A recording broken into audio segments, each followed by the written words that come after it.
오늘 하나님 말씀은 히브리서 10장 19절에서 25절까지 말씀입니다. 신약성경 364쪽에 있습니다. 히브리서 10장 19절에서 25절 말씀 교독하고 마지막 25절은 함께 읽겠습니다. 그러므로 형제들아, 우리가 예수의 피를 힘입어 성수에 들어갈 담력을 얻었나니 그 길은 우리를 위하여 휘장 가운데로 열어놓으신 새로운 살 길이요 휘장은 곧 그의 육체니라. 또 하나님의 집 다스리는 큰 제사장이 계심에 우리가 마음의 뿌림을 받아 악한 양심으로부터 벗어나고 몸은 맑은 물로 씻음을 받았으니 참 마음과 온전한 믿음으로 하나님께 나아가자. 또 약속하신 이는 미쁘시니 우리가 믿는 도리의 소망을 움직이지 말며 굳게 잡고 서로 돌아보아 사랑과 선행을 격려하며 25절입니다. 모이기를 패하는 어떤 사람들의 습관과 같이 하지 말고 오직 권하여 그날이 가까움을 볼수록 더욱 그리하자. 할렐루야. 2월 마지막 주일 또 함께 모여서 예배하는 우리 모든 성도님들을 환영합니다. 이제 내일이면 3월이 됩니다. 시간상으로도 그렇지만 여러 가지 계절이 변화를 준비하고 있는 자연의 모습을 보게 됩니다. 참 신기하다 이런 생각이 들게 되고요. 그런 자연을 보면서 또 따뜻한 봄 기운도 조금씩 느껴보는 그런 계절을 맞이했습니다. 우리 성도님들의 마음속에 좀 이런저런 답답함이 있겠지만 하나님이 주신 또 이 자연이 주는 귀한 선물로 우리의 마음이 좀 넉넉해지는 그런 계절이 되기를 소망합니다. 우리가 이 세상을 살아가면서 이런저런 습관들을 간직하게 됩니다. 여러분들도 습관이 참 많이 있으시죠? 저도 많이 습관들이 있는데 그 중에 제가 가지고 있는 습관 하나를 소개해 드리면 저는 식사를 하고 나면 꼭 이 커피를 먹어야 되는 그런 습관이 저에게 있습니다. 특별히 이 아침에 식사를 한 후에는 커피를 마시지 않으면 뭔가 하루가 시작이 잘 안 된다는 느낌이 들 만큼 그렇게 습관이 되어 있는 것을 보게 되는데요. 이 습관이 얼마나 무서운지 가끔 이제 속이 좋지를 않아서 커피를 먹지 말아야지 이런 생각을 하다가도 다시 커피잔을 들고 있는 제 모습을 보게 됩니다. 습관이라는 것이 잘 바뀌지가 않죠. 왜냐하면 습관이라는 그 자체가 오랜 시간을 두고 그렇게 만들어지는 것이기 때문입니다. 그래서 우리가 알고 있는 속담을 보면 3살 버릇이 80 간다라고 하는 말을 하는 것이죠. 그렇게 잘 바뀌어지지 않는 습관, 그래서 한번 잘못 들면 그것을 버리기가 무척 어렵다는 생각을 하게 됩니다. 이전에 스티븐 코비라는 학자가 성공하는 사람들의 7가지 습관이라는 그런 책을 써내어서 많은 사람들이 그 책을 읽고 공감했던 기억이 있습니다. 그 7가지를 다 소개할 필요는 없고요. 그 책 제목을 보면 우리가 이 세상을 살아가면서 성공하는 인생을 살려고 하더라도 습관이 참 중요하다, 이런 이야기를 하게 됩니다. 그만큼 습관이 한 사람에게 미치는 영향이 크다는 생각을 하게 되는데요. 세상살이뿐만 아니라 저는 신앙생활에도 이 습관이 매우 중요하다고 생각이 듭니다. 신앙에 유익이 되는 습관이 있는가 하면 버려야 할 그런 습관들도 우리에게 있기 때문이죠. 성경에도 습관이라는 단어가 종종 등장을 하는데요. 오늘 누가복음 22장 39절 말씀을 좀 가서 먼저 보시면 화면에 이렇게 기록이 되어 있습니다. 예수께서 나가사 습관을 따라 감람산에 가심에 제자들도 따라갔더니, 여기에서 습관이 등장을 합니다. 예수님께서 기도하러 가시는데 습관을 따라서 기도를 하시죠. 너무나 좋은 습관이라고 생각이 듭니다. 하나님 앞에 기도하는 그 습관을 갖는 것이 참 중요한데요. 그런 좋은 습관도 있는가 하면 성경에는 아주 무서운 습관도 우리에게 소개를 하고 있습니다. 예레미야 22장 21절 말씀을 가서 보시면, 내가 평안할 때에 내가 내게 말하였으나 내 말이 나는 듣지 아니하리라 하였나니 내가 어려서부터 내 목소리를 청종하지 아니함이 내 습관이라. 이스라엘 백성들이 얼마나 마음이 강팍해졌던지요. 하나님께서 그 백성들을 평가하실 때에 어려서부터 습관적으로 하나님의 말씀을 청종하지 않는 사람들, 정말 무섭지 않습니까? 예수님처럼 기도하는 신앙에 유익이 되는 습관이 있는가 하면 하나님을 어려서부터 말씀을 듣지 않는 그런 무서운 습관도 있는 것을 성경이 기록하고 있습니다. 여러분이 가지고 있는 특별히 신앙 안에서의 습관들을 한번 살펴보시기를 바랍니다. 그래서 이 습관은 내가 좀 더 유익하고 좀 더 잘 관리를 해야겠다라고 하는 습관이 있다면 그걸 붙잡으셔야겠고, 그렇지 않다고 하면 이 습관은 믿음 생활을 위해서 버려야겠다라고 생각이 든다면 그것을 과감하게 버릴 수 있는 결단이 있기를 소망하는 마음으로 오늘 말씀을 좀 살펴보려고 합니다.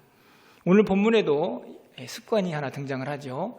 25절 상반절 말씀을 가서 보시면 모이기를 피하는 어떤 사람들의 습관, 어떤 사람들이 있었는데 그들의 습관이 모이기를 피하는 것입니다. 여기서 모이기를 피한다라는 말은 모이기를 그만둔다, 모이기를 포기한다 하는 말씀인데요. 여러분, 이 습관이 신앙생활에 유익이 될까요? 아니면은 신앙생활에서 꼭 버려야 할 습관일까요? 오늘 본문에 있는 말씀을 보면 그 습관을 따라하지 말라, 이렇게 말씀을 하는 것을 볼 수 있습니다. 다시 말하면 그 습관은 우리 신앙에 전혀 유익이 되지 않기 때문에 버려야 할 습관이라는 것을 분명히 말씀을 하고 있는 것이죠. 저는 이 말씀을 보면서 참 많은 생각을 해보게 됩니다. 도대체 이 사람들은 어떻게 모이기를 그만두는 습관을 갖게 되었을까? 이 사람들은 도대체 누구일까? 그리고 이 사람들은 공동체에 어떤 영향을 미쳤을까? 이런저런 생각들을 해보면서 오늘 말씀을 좀 준비하게 되는데요. 이 사람들이 어떤 사람인가 하는 생각을 좀 먼저 해보게 됩니다. 물론 뭐 이런저런 설명을 할 수가 있는데 가장 중요한 설명은 결국 이 히브리서 전체의 배경 속에서 이 모이기를 피하는 사람들이 어떤 사람인가를 찾아낼 수 있다고 생각됩니다. 우리가 알고 있는 것처럼 히브리서 전체는 이미 유대교에서 그렇게 하나님을 믿다가 예수 그리스도를 믿고 기독교로 개종을 한 사람들, 그들이 신앙생활을 하다가 어찌된 일인지 다시 유대교로 돌아가게 됩니다. 그런 사람들에게 히브리서는 복음이 무엇이고 진리가 어떤 것인가를 다시 구약적인 배경으로 잘 설명을 하면서 그들이 예수 그리스도를 다시 붙잡기를 소망하는 그런 바람이 담겨져 있는 내용이죠. 그렇다고 볼 때에 이 모이기를 폐하는 사람들, 모이기를 그만두는 사람들은 그 분류에 속했던 사람이라고 볼 수 있습니다. 다시 말하면 믿음이 흔들려서 결국에 예수 그리스도를 붙잡지 못하고 다시 이전에 그들이 믿었던 율법으로 돌아가고자 했던 그들은 아마도 교회에 모여서 공동체 생활을 하는 그 일이 무척 힘들었겠죠. 그래서 하나 둘 모이기를 피하는 그런 모습들을 간직하게 되었을 것입니다. 그런 사람들은 아마 주변에 있는 많은 성도인들에게도 영향을 끼쳤겠죠. 한두 명씩 교회에 나오지 않는 모습들을 보면서 저 사람들도 안 나오는데 나도 한 번, 두 번 빠지지. 아마 그런 영향들을 충분히 주고받지 않았을까 생각을 합니다. 그래서 오늘 본문이 등장을 하는 것이죠. 모이기를 피하는 어떤 사람들의 습관은 절대로 따라가지 말라, 이렇게 이야기를 하고 있는 것입니다. 그런데 저는 이 모이기를 피하는 이 당시의 안타까운 습관이 이 시대를 살고 있는 우리는 어떤가 좀 돌아보게 됩니다. 저는 우리의 상황들도 이 습관에 빠지기에 매우 좋은 조건들을 가지고 있다, 이런 생각을 합니다. 1차적으로 보면 우리는 매우 바쁘죠. 직장 생활을 하는 사람들도 바쁘고 가정에서 가정일을 하는 사람들도 바쁘고 이래저래 바쁘다 보니 모이는 것 자체가 무척 어려운 시대를 살아가고 있습니다. 뿐만 아니라 세상의 모습을 보면 세상에는 극단적인 개인주의가 계속해서 성장을 합니다. 그래서 교회 안으로도 그 세속의 물결들이 들어오죠. 그래서 성도님들의 마음속에도 다 같이 모여서 뭔가를 하는 것보다도 그냥 혼자 조용히 그렇게 신앙생활을 하는 것을 더 즐겨하는 분들이 점점 많아집니다. 그래서 큰 교회를 가서 보게 되면 등록도 하지 아니하고 그냥 예배만 드리고 그렇게 교회를 왔다 갔다 하는 분들이 많다고 하는 이야기를 듣게 되는 것이죠. 게다가 요즘 코로나 시대는 정점을 찍고 있다 이런 생각이 듭니다. 우리가 모이기를 패하는 그 습관을 형성하기에 매우 좋은 조건을 만들어주고 있는 것이죠. 영상으로 예배를 드리고 그리고 인터넷이 발달을 하면서 또 교회마다 그 일들을 해야 되는 상황이 그렇게 발생을 하면서 많은 교회들이 영상 예배를 드리고 있습니다. 그래서 맘만 먹으면 언제든지 마치 쇼핑을 하듯 내가 원하는 교회 목사님의 설교를 원하는 시간에 아무 때나 들어가서 들을 수 있는 그런 상황들이 펼쳐지고 있는 것이죠. 그러다 보니 자연스럽게 모이는 게 도대체 무슨 의미가 있어? 언제든지 나는 예배할 수 있는데 라는 생각을 갖게 하는 이 시대를 우리 모두가 살고 있습니다. 하지만 우리는 반드시 오늘 본문을 기억해야죠. 모이기를 패하는 어떤 사람들의 습관과 같이는 하지 말라. 이 말을 긍정적으로 바꾸면 모이는 일에 더욱 힘써라. 이렇게 말씀을 하고 있다는 것입니다.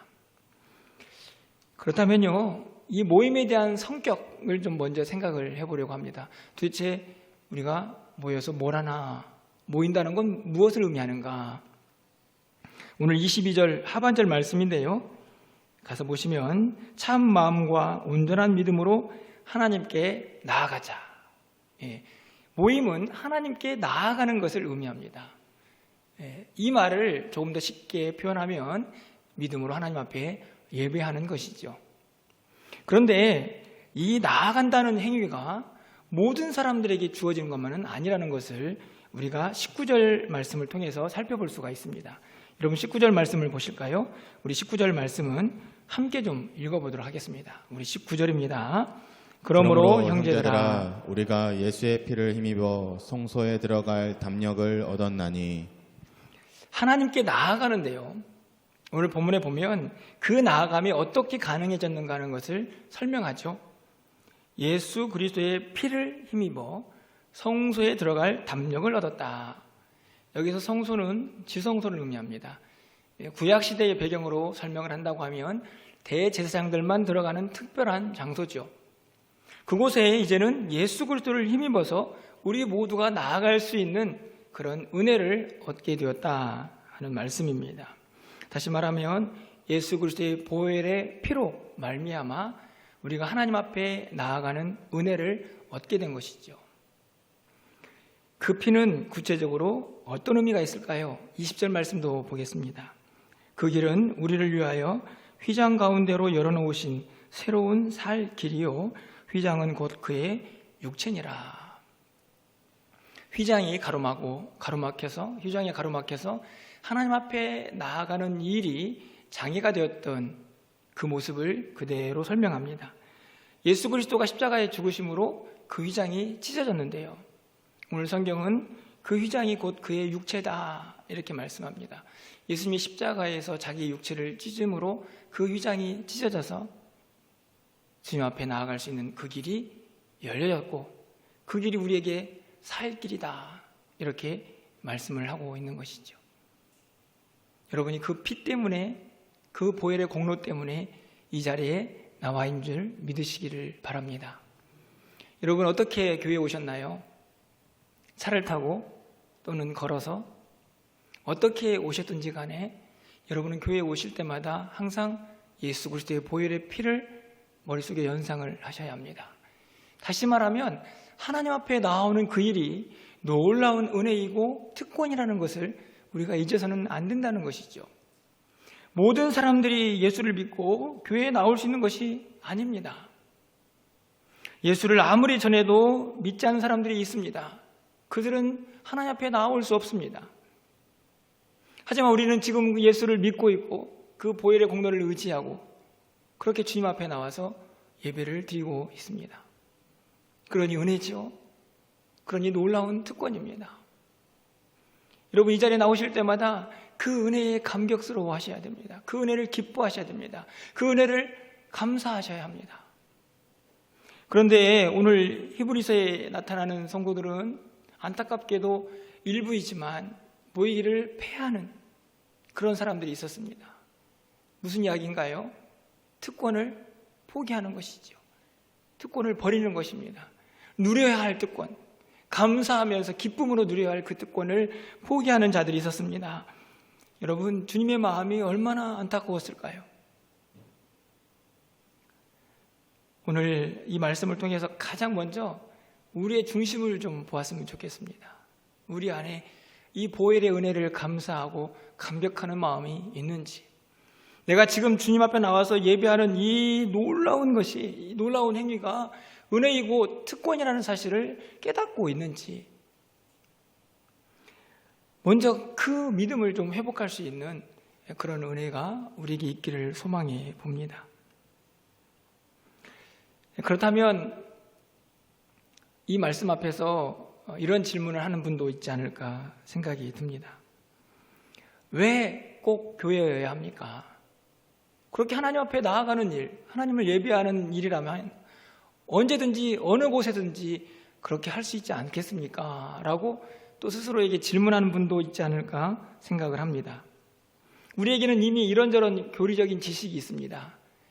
우리가 이미 우리 안에 성령이 거하시는 전이고 우리가 교회이고 하나님은 어디에 계시든지 우리가 그곳에서 항상 예배하면 그 예배를 받으신다라는 사실도 우리는 잘 알고 있습니다. 그래서 일상의 예배가 늘 강조가 되기도 하죠. 저도 그 교리에, 그 설명에 100% 동감을 합니다. 하지만 여러분, 과연 성경은 그렇게 일상에서 그냥 각자가 드리는 예배만 강조하고 있는 것입니까? 그렇지 않죠. 그것이 전부가 아니고 온 성도들이 함께 하나님 앞에 모여서 예배하는 그 모임도 성경은 무척이나 강조하고 있다는 사실을 결코 잊어서는 안 된다는 것입니다. 여러분, 오늘 담대히 담력을 가지고 나아가는 그 성소, 그 성소의 의미가 어떤 것일까요? 그 당시에 이스라엘 백성들, 그 당시에 이스라엘 가운데에 하나님이 역사하지 않으셨습니까?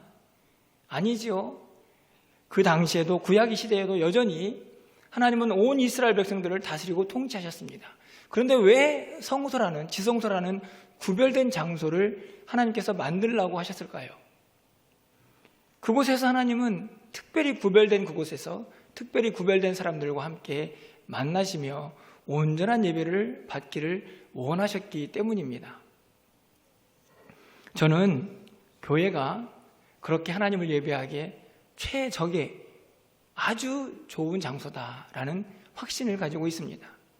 물론 교회가 왜 우리에게, 우리 신앙이 절대적으로 필요한지를 교리적으로 설명할 수 있겠지만 그것을 떠나서 이미 우리의 경험적인 사실을 보아도 교회는 우리가 하나님을 구별하여 예배드릴 수 있는 최적의 장소인 것을 우리가 잊을 수 없는 것이죠. 여러분, 우리가 지금은 이렇게 그래도 20% 안에서 예배를 드리고 있지 않습니까? 그런데 한때는 교회를 완전히 통제하고 온라인으로만 예배를 드렸던 기억이 있습니다. 그래서 여러분들도 영상으로 예배를 드렸던 기억이 있으시죠? 그때 예배가 어땠습니까? 집중이 잘 되던가요? 일단 집에서 예배를 드리게 되면 이런저런 방해 요소들이 생겨나게 됩니다. 뭐 갑자기 전화가 올 수도 있고 누군가가 초인종을 울릴 수도 있습니다.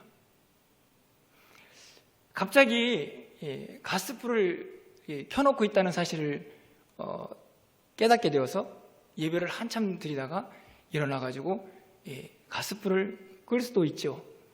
이런저런 변수, 그래서 집중하기 매우 어려운 상황들이 우리 주변에 있는 그런 예배가 펼쳐질 수 있다는 말씀입니다.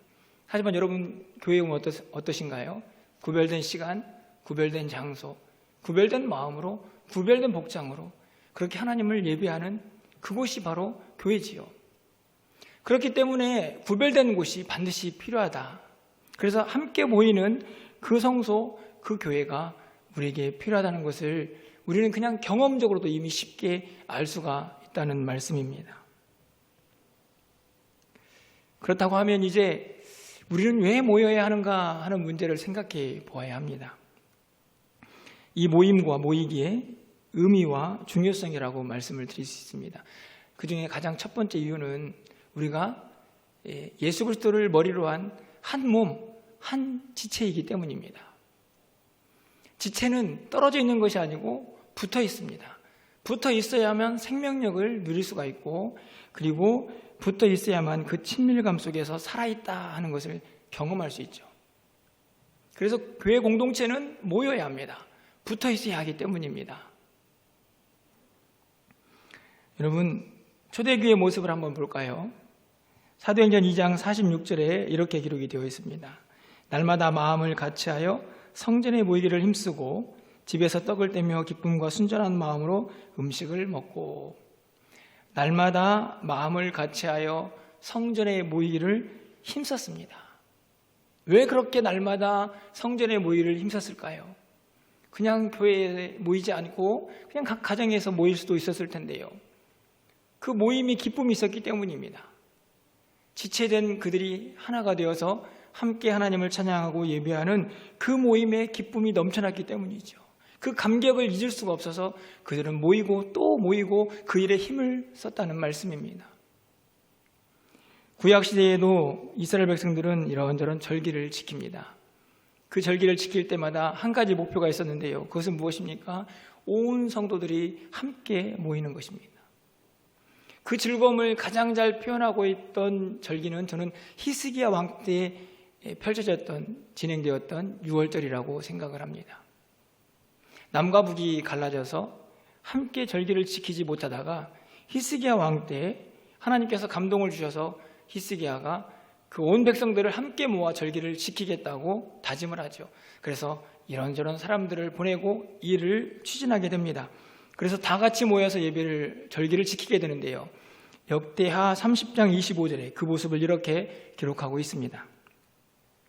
유다 온 회중과 제사장들과 레위 사람들과 이스라엘에서 온 모든 회중과 이스라엘 땅에서 나온 나그네들과 유다에 사는 나그네들이 다 즐거워하였으므로.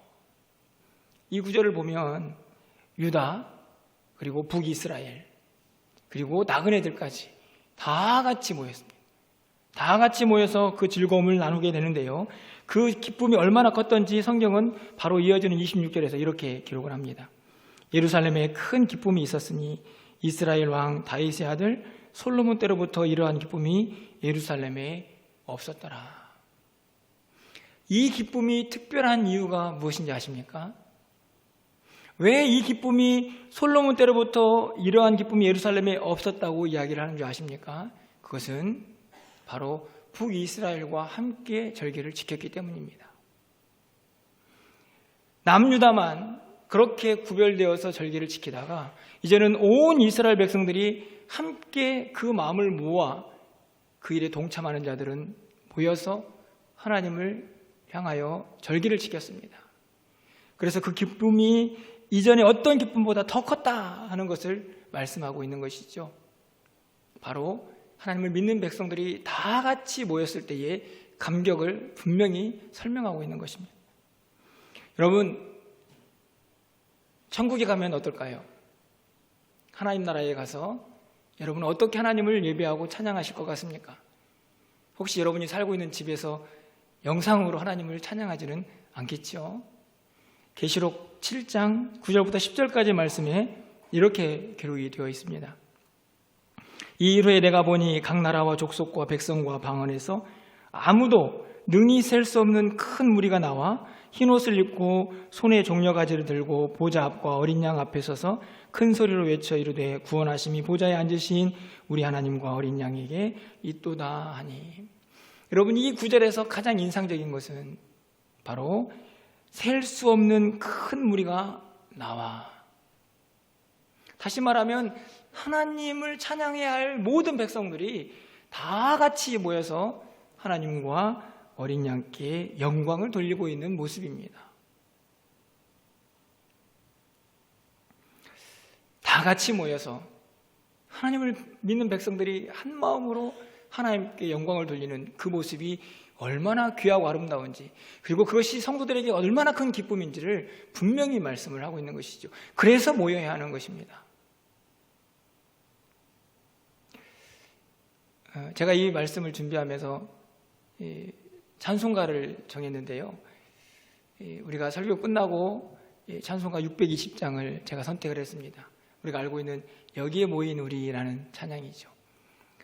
제가 그 찬양을 선곡을 하면서 과거의 모습을 좀 돌아보았습니다. 여러분 혹시 기억이 나십니까? 어떤 행사를 저희가 준비하면서 파트를 나누어 가지고 준비를 해가지고 여기에 모인 우리를 다 같이 찬양했던 그런 기억이 있습니다. 그때 저는 참 감동을 많이 받았습니다. 제 마음속에 성도들이 한 마음으로 부르는 그 찬양이 큰 감동이 되었던 기억이 있습니다. 하나님은 어떠실까요? 물론 한 명이 드리는 예배도 귀하게 여기시겠지만 하나님이 택한 온 백성들이 함께 드리는 그 예배, 그 예배를 얼마나 기뻐하실까 생각해 보면 우리는 모여야 합니다. 성경에 보면 온이라는 단어가 등장을 하죠. 모두라는 뜻이 아닙니까? 그렇기 때문에 이 온이라는 단어가 잘 적용이 되는 그 예배는 하나님이 기뻐 받으신다라고 항상 생각을 합니다. 하나님께서는 우리에게 주신 영역이 있습니다. 무작정 많은 숫자, 그것을 의미하기보다도 각자에게 주어진 영역이 있다는 말씀이죠. 제가 드리는 그 온이라는 단어는 우리 멸류관교회 온 성도들이 함께 모여서 드리는 예배입니다. 조금 더 모임을 작게 생각해 본다고 하면 우리 목장의 모임도 생각해 볼 수 있습니다. 하나님께서 정말 기쁘게 받으시는 그 예배는 목장의 온 가족 식구들이 함께 모여서 드리는 예배겠죠. 그것이 바로 온이라는 단어가 주는 의미입니다. 그래서 모여야 하는 것이죠. 온 성도들이 함께 모여 하나님을 기쁘게 찬양하고 그 기쁨을 우리도 누릴 수 있는 그 공동체를 오늘 성경이 우리에게 말씀을 하고 있는 것입니다. 그러니 모이기를 피하는 어떤 사람들의 습관을 절대로 따라가서는 안 된다는 말씀, 그 기쁨을 잊어서는 안 되기 때문입니다. 또 한 가지 우리가 모여야 하는 이유가 있습니다. 그것은 23절에 기록이 되어 있는데요. 우리 23절 말씀도 좀 우리 모두 함께 읽어보도록 하겠습니다. 23절입니다. 또 약속하신 이는 미쁘시니 우리가 믿는 도리의 소망을 움직이지 말며 굳게 잡고. 여러분 보십시오. 우리가 믿는 믿음의 소망, 그 도리의 소망을 움직이지 말고 굳게 잡아라. 제가 설명을 드렸던 이 히브리서를 읽어야 하는 그 독자들, 그 대상을 생각해 보면 이 구절이 어렵지 않습니다. 흔들리는 믿음, 그것을 굳게 잡게 하는 것이 무엇이냐? 저는 바로 공동체라고 생각을 합니다. 공동체 안에서 우리의 믿음이 더욱 견고해지고 우리의 믿음이 자라갑니다. 무엇 때문일까요? 공동체 안에서 서로 교제하고 서로 섬기고 봉사하고 또 나눔을 갖습니다. 그러면서 우리의 믿음이 더 견고해지고 우리의 믿음이 성숙하게 되는 것이죠. 물론 때로는 성도들 때문에 시험에 들기도 합니다. 실족하기도 하죠. 하지만 그 시험을 이겨내면 또 우리의 믿음이 견고해지고 더 단단해지는 것입니다. 그것이 공동체입니다. 하나님께서는 그래서 서로 그 믿음이 흔들리지 않도록 견고하게 붙잡아라 말씀하시며 모이는 사람들, 그 모이기를 피하는 사람들의 습관은 따라가서는 안 된다라고 말씀을 하는 것입니다. 다시 말하면 열심히 모여서 함께 신앙생활하면서 믿음을 붙잡아라 이렇게 말씀을 하시는 것이죠. 같은 맥락으로 24절을 생각해 볼 수 있습니다. 서로 돌아보아 사랑과 선행을 격려하며. 사랑과 선행이 무엇입니까? 결국 그것을 통해서 우리의 믿음이 견고해지고 자라가죠. 그런데 그 일을 위해서 무엇하라고 얘기합니까? 서로 돌아보라고 얘기합니다. 돌아보라고. 물론 돌아보는 방법은 여러 가지가 있습니다. 요즘은 이런저런 기기들이 발달을 해서 때로는 영상으로도 돌아보기도 하고 문자로 돌아볼 수 있죠. 하지만 가장 이상적인 돌봄은 무엇입니까?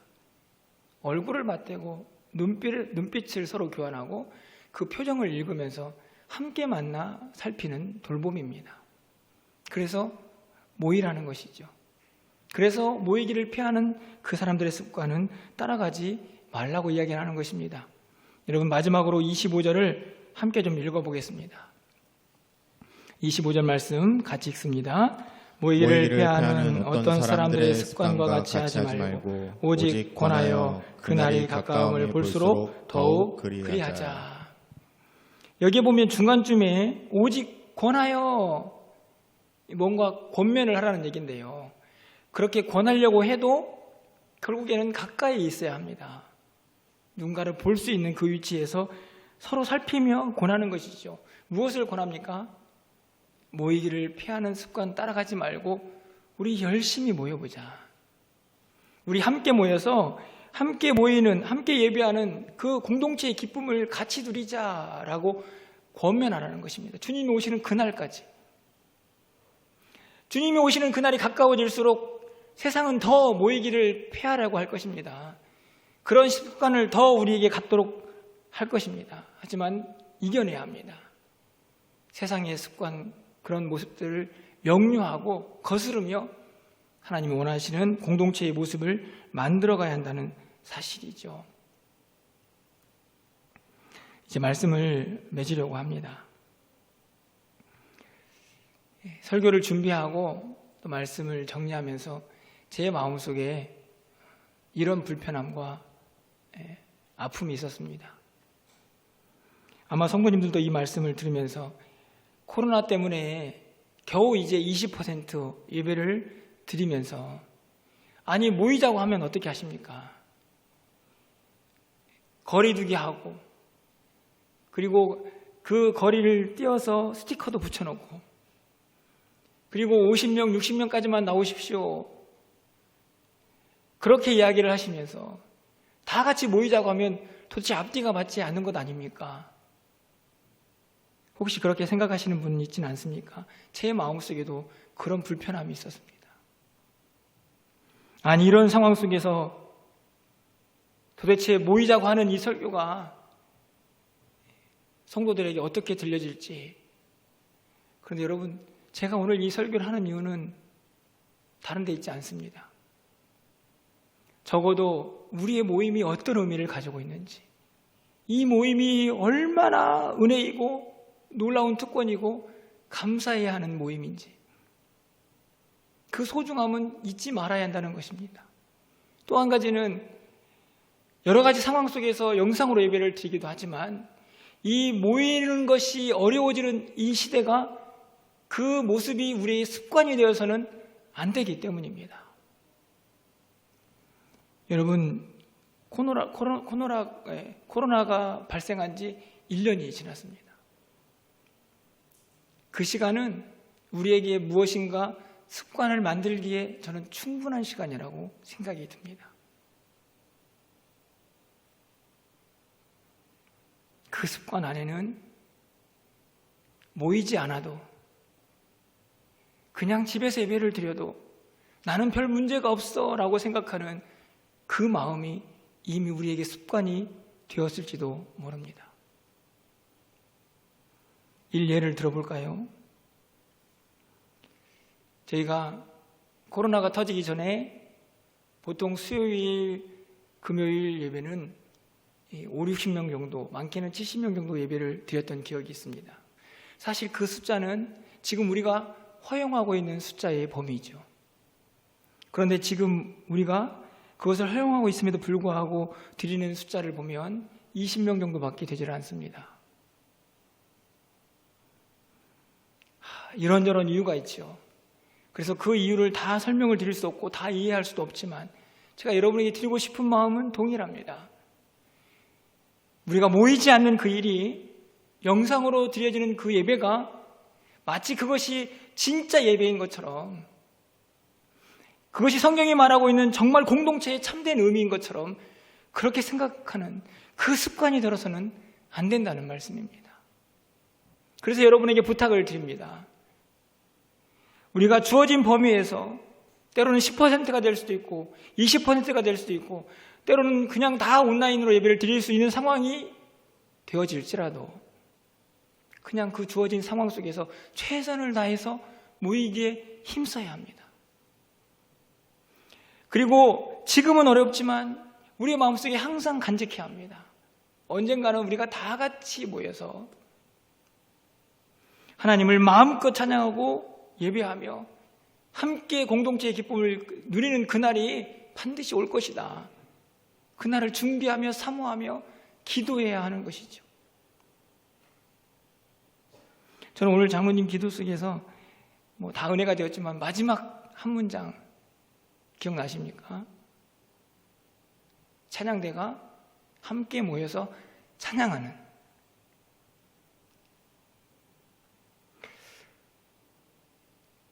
저는 그 기도 한 문장이 저에게 큰 울림이 되었습니다. 너무나 쉽고 단순하고 언제든지 할 수 있는 그 일을 우리가 하지 못하고 있는 이 상황. 그럼에도 저는 또 오늘 외쳐봅니다. 우리는 모이기에 힘써야 한다. 모이지 않는 것이 우리의 습관이 되어서는 안 된다고. 이 모임이, 이 하나님 앞에 나와 드리는 이 예배가 얼마나 큰 하나님의 축복인지를 우리가 결코 잊어서는 안 된다는 사실을 여러분에게 또 한 번 강조하고 싶습니다. 여러분에게 그 믿음이, 그 마음이 반드시 회복되어서 아직은 어렵고 힘들고 여러 가지 제한들이 있지만 하나님 앞에 모여서 예배할 그때 우리의 온 마음을 다하여 하나님 앞에 예배하고 그 하나님 예배하신 기쁨들을 온 성도들과 함께 가득 마음껏 누릴 수 있는 그날이 속히 오기를 주님의 이름으로 간절히 축원합니다.